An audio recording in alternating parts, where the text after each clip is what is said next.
Now we're honoured to have Professor James Drife. May I introduce Thank you. Our next speaker, we're delighted to have Professor James Drife. He's an emeritus professor of obstetrics and gynecology at Leeds.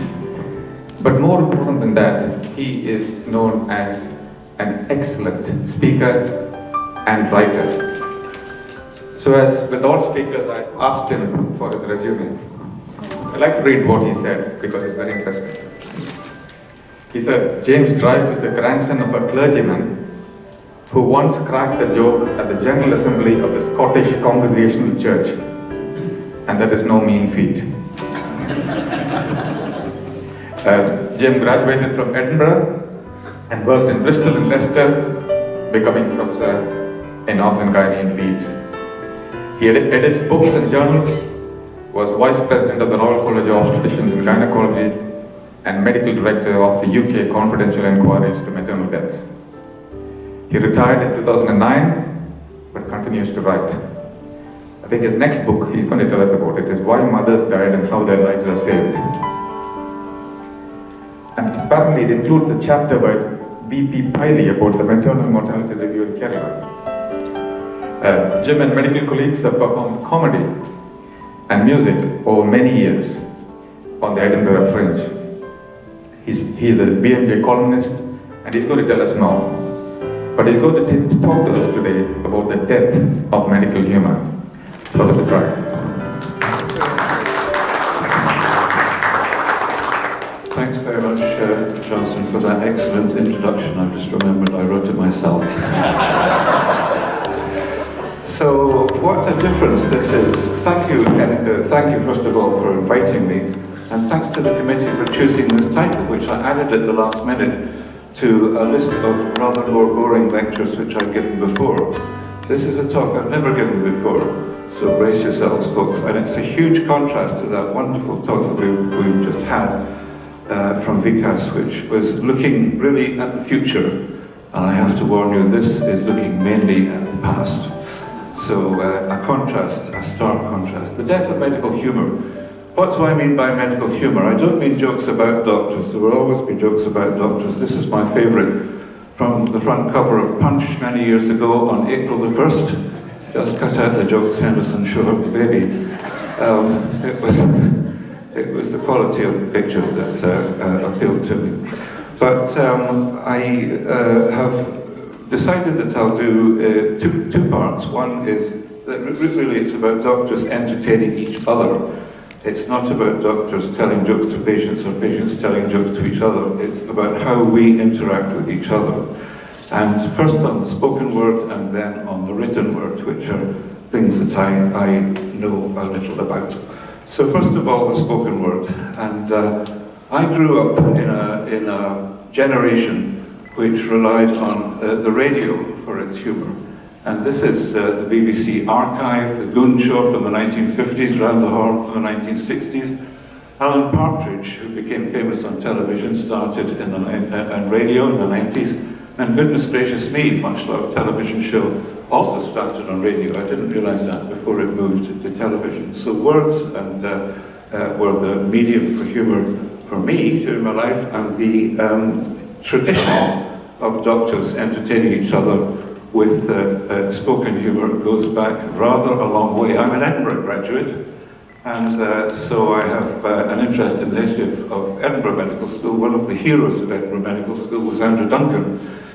Back in the 18th century, a founder member of various societies, including the Edinburgh Med Chi, which still exists, and his biography by an orthopaedic surgeon, incidentally, John Chalmers, includes the fact that the meetings of Edinburgh's Aesculapian Club included songs and jokes. And I like the idea of these distinguished Edinburgh pioneers singing comic songs to each other. And that tradition continues right through into the 19th century. And if you look in the Lancet, which is easy to do now, thanks to the net, you can scour the Lancet and the BMJ right back to the beginning of the 19th century. And there's the Harleian Society of London, with a feature of the evening being songs by some of the members, sketches by another, and Scotch stories, which are sometimes funny and loudly applauded.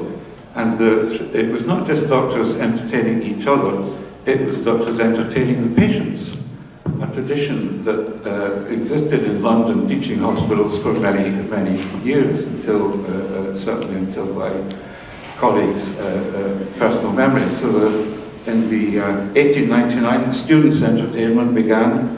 A one-act operetta, and resident medical officers went around the wards with playing the banjo and fiddle. I love that image, and singing comic songs for the benefit of their colleagues and the patients at Christmas time.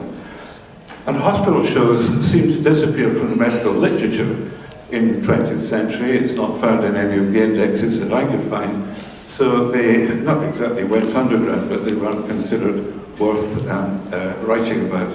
But they certainly happened. And this is the Simpson, this is in Edinburgh, the Simpson Memorial Maternity Pavilion, in memory of James Young Simpson, of course.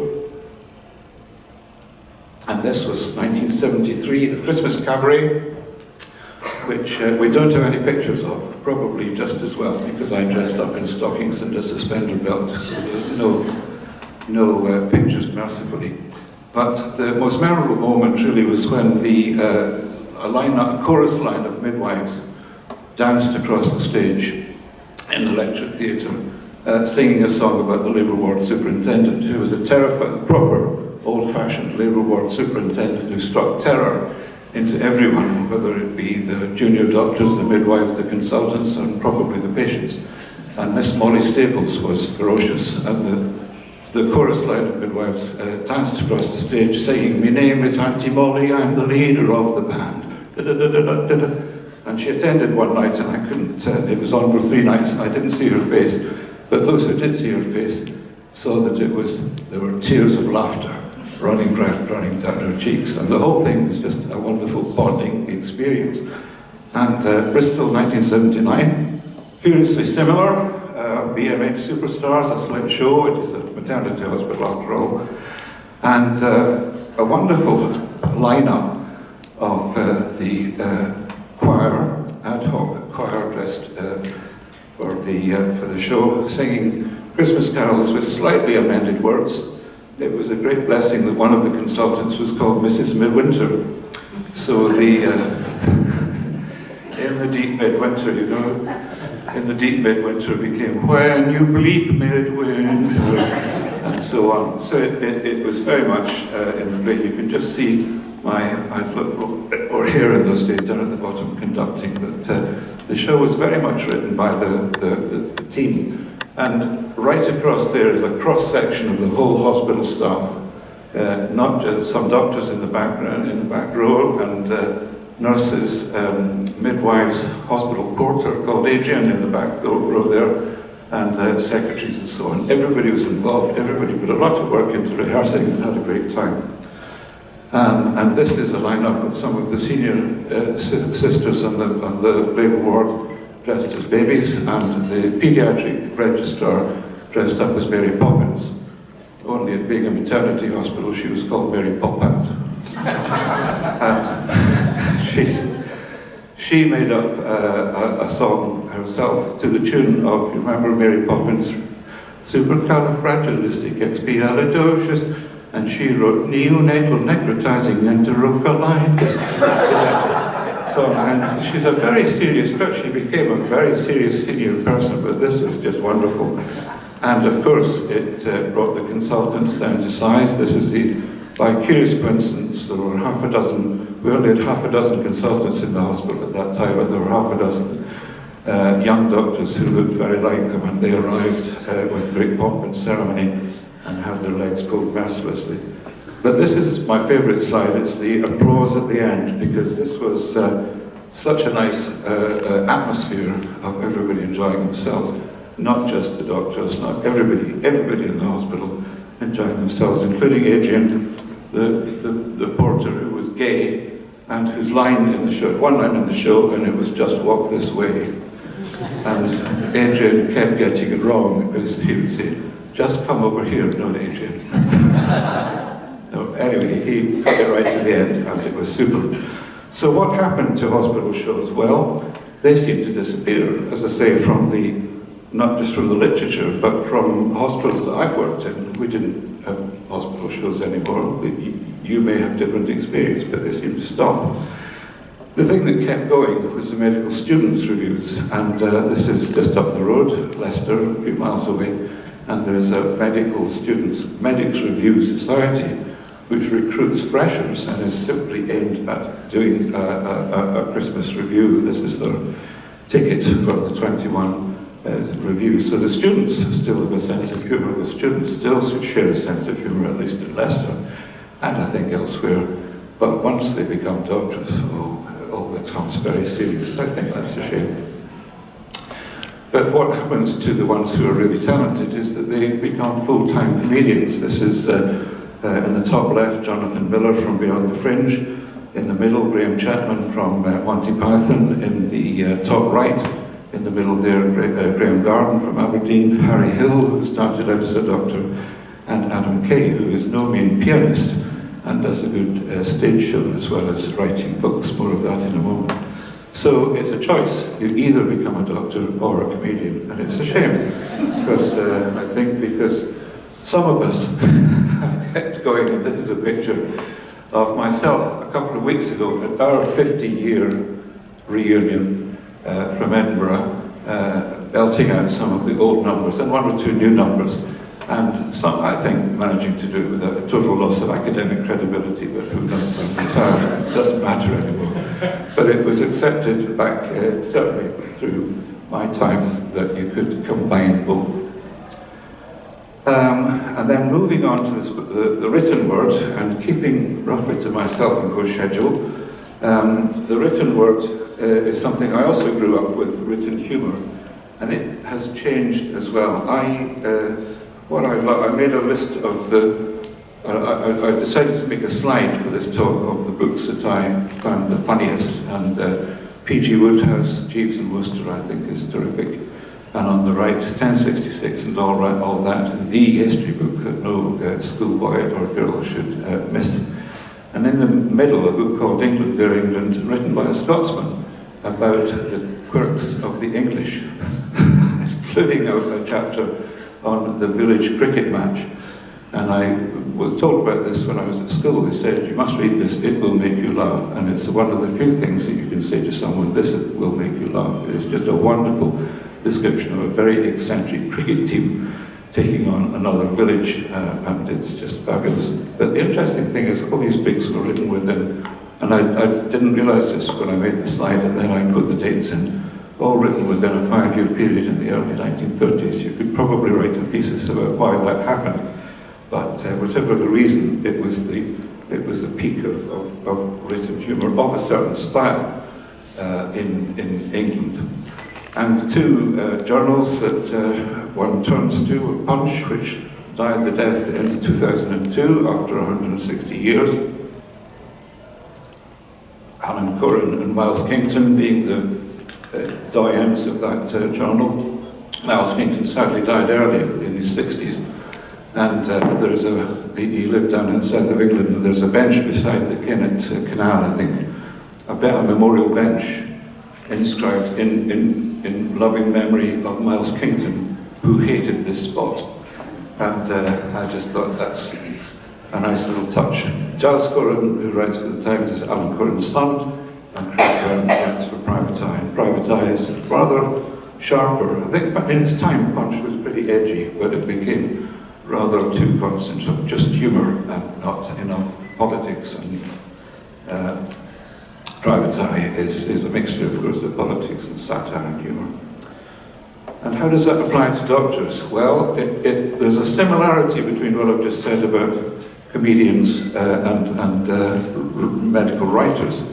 Richard Gordon, the author of Doctor in the House, who published Doctor in the House in 1952, and it was supposed to be a kind of expose of life in a London teaching hospital, and it sort of metamorphosed into a collection of old jokes, and became a series of films which were very different from the book, and slightly cliched.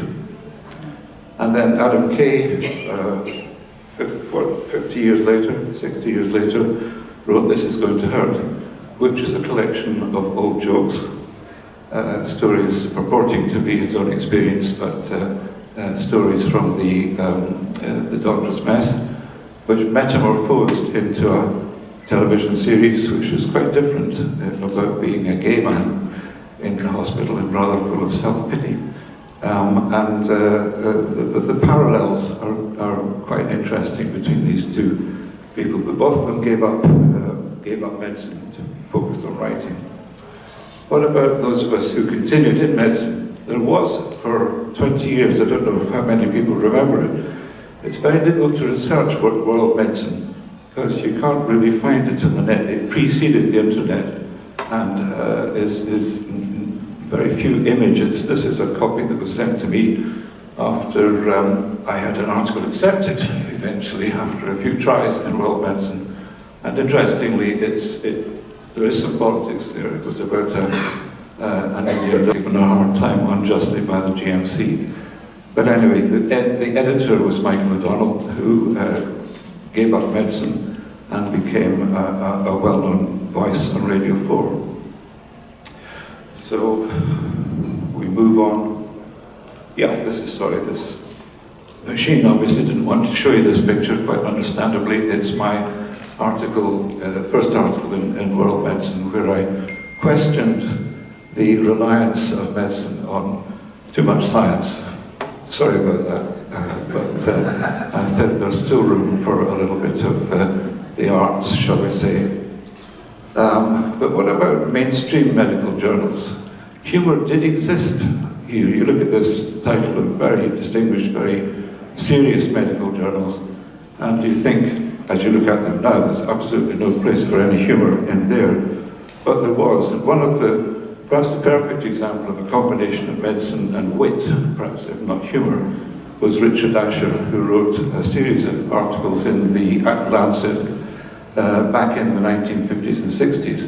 It was he who named Munchausen syndrome and various other very perceptive comments on the medicine of the time. And it's marked here as a very special article, and this is another of his thoughts. Richard Asher, probably now famous as the father of Jane Asher, but famous in medicine for his articles, and one of the few doctors to have his columns collected and published by a colleague after he died. This book, Talking Sense, which is a classic, was published 3 years after he died, edited by Sir Francis Avery Jones. And so that was a unique sort of contribution of a man who had lots to say, but said it in a very witty way, and made his point much more incisively than if he'd just been, written in serious prose. What about humour in medical journals? Well, there was a humorous column, which you may or may not remember, called In England Now, by our peripatetic correspondent, so-called, in the Lancet. Interestingly, it was started in 1939 as a response to the declaration of war. One of the assistant editors decided that if you're going to war, you need something cheerful to take your mind off it. And he started this column, which was things being sent in anonymously by readers, some of them about coping with the war, some of them just generally amusing things that had happened to them. One of my favourite quotes from the book is, they were published in a book, is that an overheard conversation between two ladies in Liverpool at the start of the war, and one lady saying to another, "I'll tell you what they should do with that man Hitler. They should do the same as what they did to Napoleon, send him back to St. Helens." And so there were just little quips, and the column was like that, and another similar column was started in an obstetric journal. And I'll just highlight, oh yes, both of them had books published, collections of the, but I just put a red ring around that cover of a recent Lancet, which was a quote called, I'll read it, "Historically, the anatomy and physiology of bodies with vaginas have been neglected."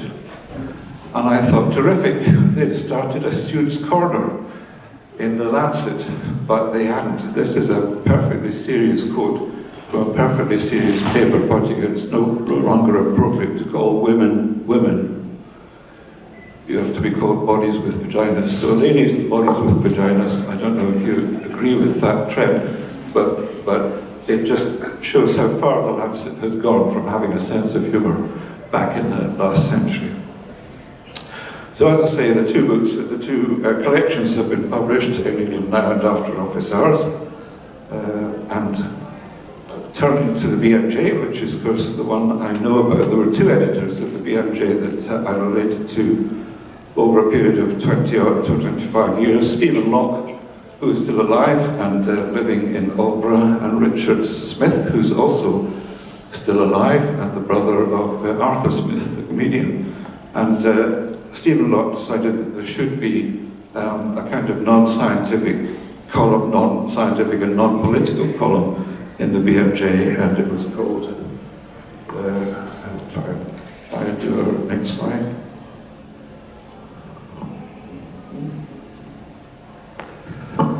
It was called Opinion, and I contributed to it.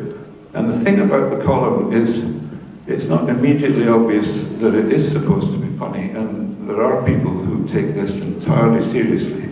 This was a takeoff of these management paperbacks that you get in station bookstores. A new look NHS, we need a new breed of doctor, bold, decisive, an entrepreneur, and so on. This article won't make you a top executive overnight, but it may help. And you could read that and say, oh, that's interesting, or you could say he's sending it up. And some of them, I wasn't sure myself. This was Evidence Farm. The only one that there was a threat of it not being accepted, it was when evidence-based medicine first appeared. And I think you can see what I'm getting at there. And the editor who dealt with the column said, I'm not sure if we can accept this, Jim, and went to Richard Smith, and Richard Smith said, put it in, and certainly it's the favourite column of several of my colleagues, beset by the enthusiasm of the evidence-based lobby. Anyway, we appeared on this, a team of 8 of us who appeared in this page of the BMJ for about 20 years. Myself, a chap called Colin Curry there, Colin Douglas, and Employees of the Year there was a prize for the... It's obviously decided I've run out of time. I am nearly finished, by the way. Thanks very much. The Employee of the Year was one of the Employees of the Year was the Cyclist of the Year, and the prize was for the person who found the most imaginative place to park his bicycle in the hospital. And the prize went to the man who parked it inside the MRI scanner. But, so it was things like that that leavened the journal. So now Colin is a CBE, very distinguished geriatrician, and those were his early books. The Houseman's Tale, which is an expose of life in the Royal Infirmary. And this is just a plug for my book, This Medical Life. I'm sure you've all bought it, but it is still available on Amazon. So the column allowed us to say anything we liked, and this was a notorious column that I wrote in the 90s, Our Breasts, Redundant Organs. I sent it in with just the title of Redundant Organs, and the editor was going through a phase of wanting the title to be fully explanatory, hence the title. Made me a hate figure across the world, particularly in New Zealand. I got hate mail from mail, of course, it was the days before. Anyway, and the other column that I rather like is the British Misery Association, about how unfair, as a BNP politician, he heard a doctor saying something cheerful on the train and urged the doctor to reason with him. And of course, that is exactly how the BNP, this is from 1995, And the BMJ is certainly the most miserable journal in the whole of the bookstall now, with all the worry and the whinging of unhappy doctors. So, the death certificate of medical humour. It died slowly between 1993 and 2013. It went out of fashion, was the cause of death, and the predisposing conditions were that humour changed and medicine changed. And humour certainly did change. This is television, this is 3 shows about the civil service, spanning 60 years, 50 years anyway. The Men for the Ministry was a sort of farce with silly things happening, and very much of its time. Yes, Minister was a satire, with very barbed satire, very full of in-jokes about how the country is run, and the thick of it has got an 18 certificate. An 18 certificate for a comedy show because of the obscene language from beginning to end. So humour has altered out of, I'd say, all recognition, certainly from the days of books that I loved. And medicine's changed as well. That's a picture by Norman Rockwell from the front of, I think, the Saturday Night Post in 1929. And modern medicine is this, as you say, super specialization has taken over. And we simply do not know what our colleagues are doing. And doctors are reluctant to meet in groups like this. Very difficult to get people to turn out to a medical society. Lovely to come to a reunion and catch up doing, but we've become so fragmented, and possibly that's the reason why humour has disappeared. We can't share a joke anymore. So, death of humour, last slide. Can it be resuscitated? Should we try? Thank you for your attention.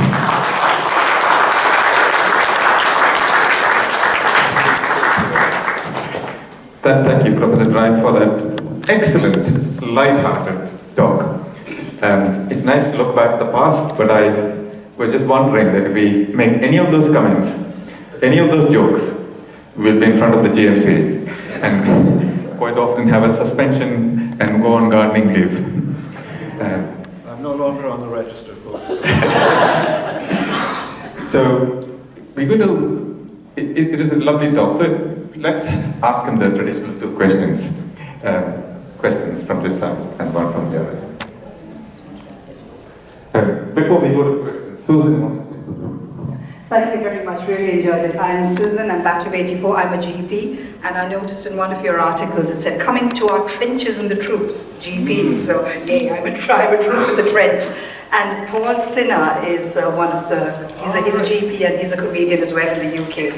And he had a patient coming to him saying, I want a second opinion. He said, mate, you're in the NHS, you're lucky to get a first opinion. Thank you very much.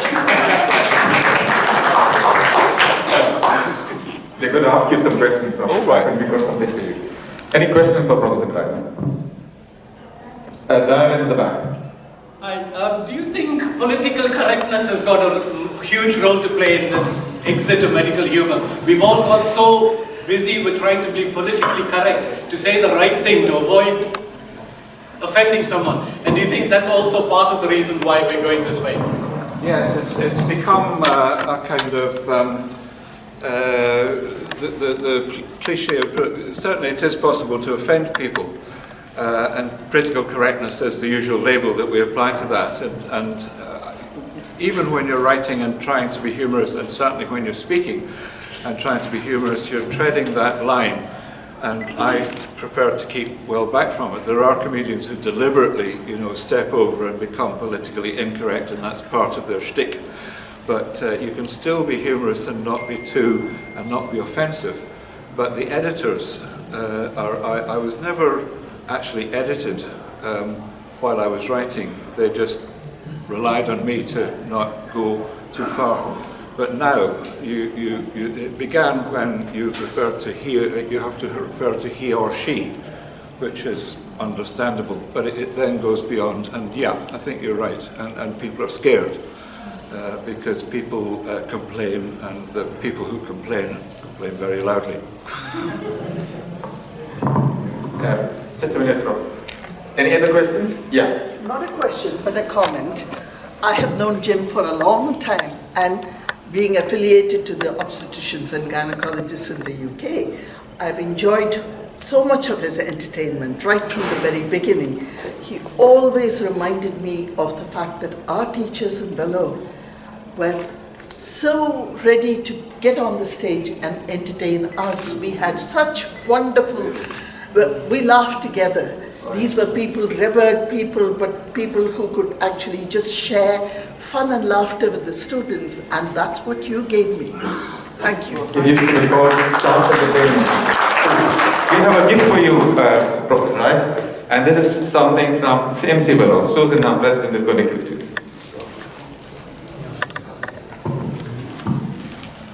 There's a scarf and a tie with the CMC emblem on it, and a couple of books. One's CMC 100 Years of Campus Music and 100 Years and 100 Stories. So it's our pleasure to give this to you for you to remember us by. Professor Drife, let's give a big